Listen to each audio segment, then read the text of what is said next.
Знаете ли какво преимущество има фитнеса, фитнес залата по-скоро, пред живота?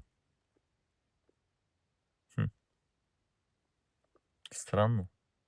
Сравняваш сграда с реалност, някакво събитие, поредица от събития и множество животи. Да, точно така. Фитнес залата има огледала, докато в живота няма. Като правиш дадено упражнение на даден уред, на огледалата имаш обратна връзка.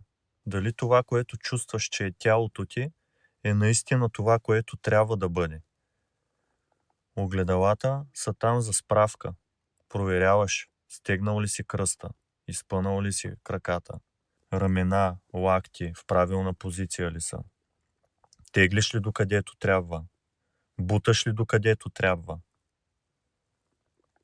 Ето това е една от основните разлики. В живота нямаш никакви огледала. Там обратната връзка е мъката и уроците, които получаваш. Обиците, които си закачаш на ухото.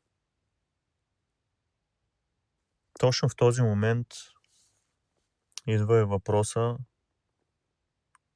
има ли някакъв начин някак си да добавя тези огледала в моя живот? Да, има. Има хора, които могат да ти помогнат с това. Има хора, които са огледала. Те са живи огледала. Ако искаш да си помогнеш, просто ме последвай в Patreon.